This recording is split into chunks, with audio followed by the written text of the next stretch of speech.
3টা বছর জেলখানায় যদি না থাকতাম, আমার কোরআনে কারিমের কথাগুলো আরো বেশি প্রচার করতে পারতাম।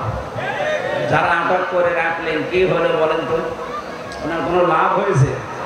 আমি কষ্ট পেয়েছি, আমার স্ত্রী, আমার সন্তান, মা বাবা, আর দেশের মুসলমানেরা কষ্ট পেয়েছে। দেখেছি আমি আদালতে ওঠার সময়, জালেমরা কষ্ট না, ওরা মাঝে মাঝে টিপমনি কাটতো, দেখ কেমন লাগে। আমার মনে হয় এখন হাসানুল হক ইনো আর এই দালাল ব্যারিস্টার সুমন আর বাকিগুলোর নাম আমি আর নাই নিলাম, এদের এখন যা অবস্থা, আমার মাঝে মাঝে আদালতে হাজিরা দিতে গেলে মনে হয় যে দেখ কেমন লাগে, দেখ কেমন লাগে। আমি ভার্সিটি থাকা গেলেন একটা উপন্যাস পড়েছিলাম, দেখ কেমন লাগে। এই সেইটার সাথে একেবারে মিলিয়ে যাচ্ছে। আমাদেরকে তো মানুষ পচা ডিম মারে নাই, আর এদেরকে আল্লাহ এত অপমান করেছে, মহিন অপমানজনক শাস্তি আল্লাহ ওদের উপরে ঢেলে দিয়েছে, এমনকি কারো বিসি পর্যন্ত দিয়েছে। এই যে কালামানিকের বিসি আছে, ওর জীবনে সংসার করার কাজ শেষ। সুতরাং যারা এই জুলুম করেছিলেন, আপনাদের কোনো লাভ হয়নি, আপনি আরো আল্লাহর টার্গেটে পড়লেন। ইন্নামাস সাবিলু আলাল্লাযিনা ইয়াসলিমুনান নাস, মানুষ হয়ে যারা মানুষের উপরে জুলুম করে, এরা আল্লাহর মামলার আসামি। সুতরাং যিনি পালিয়ে গেছেন, তিনি থেকে শুরু করে দেশে যারা জালেম এবং জালেমদের উত্তরাধিকারী, যারা জালেমদের দোসর ছিলেন, আপনি বিশ্বাস করতে পারেন সূরা শুরার 42 নম্বর আয়াত অনুযায়ী আপনি আল্লাহর কেসের আসামি। কথা বলেন না কেন? আমাদের বিরুদ্ধে মামলা দিয়েছিলেন যারা, আমরা যাই হোক বের হয়েছি। আর আপনার বিরুদ্ধে মামলা দুনিয়ার মানুষ না, মামলা তো দুনিয়ার মানুষের আছে, সর্বোপরি মামলা দেবেন আল্লাহ নিজে। নিজে বিচারপতি, নিজে মামলার বাদী, তার মানে আল্লাহর বানানো জান্নাতে জালেমদের জন্য হারাম। কথা বলে না কেন?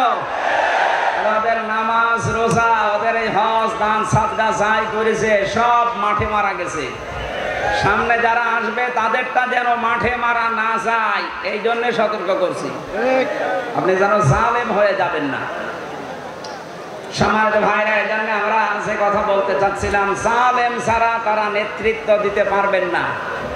আমাদের জাতির পিতা ইব্রাহিম আলাইহিস সালামকে আল্লাহ 50টা পরীক্ষা করেছিলেন। প্রত্যেকটা পরীক্ষায় তিনি পাশ করার পর,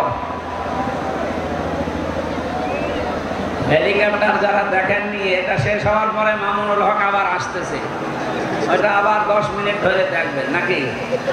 কি আশ্চর্য, 10-এর মানুষ তো হেলিকপ্টার উড়ে গেলে যদি কোরআন বাদ দিয়ে ওদিকে তাকিয়ে থাকা লাগে, আমার মনে হয় পরে মনে যদি একটু খোলামেলা আসে, আপনি মনে হয় পাগল হয়ে যাবেন। না, আশা করছি এদিকে খেয়াল করেন, যা আপনারা চলে যাবে, একটু ঘুরতে ঘুরতে ওঠে তো।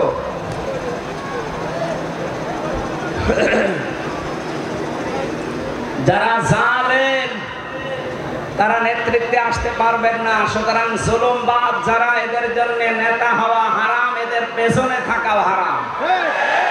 4 নম্বরে নেতা হতে পারবে না তারা, যে মানুষগুলো, এবার আমি দলিল দিচ্ছি, সূরা শুআরা 19 নম্বর পারার 12 নম্বর পৃষ্ঠার 5 নম্বর লাইনের 151-52 নম্বর আয়াত, ওয়ালা তুতিউ আমরাল মুসরিফিন আল্লাযীনা ইউফসিদুনা ফিল আরদি ওয়ালা ইউসলিহুন।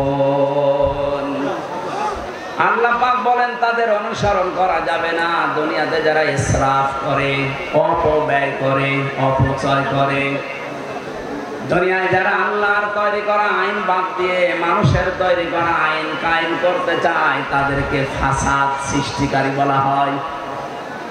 এই আয়াতের ভেতরে আল্লাযীনা ইউফসিদুনা ফিল আরদি, আমি যতগুলো তাফসীর দেখেছি, মুফাসসিরিনে ইকরাম লিখেছেন, এখানে ফাসাদ মানে মানুষের তৈরি করা আইন।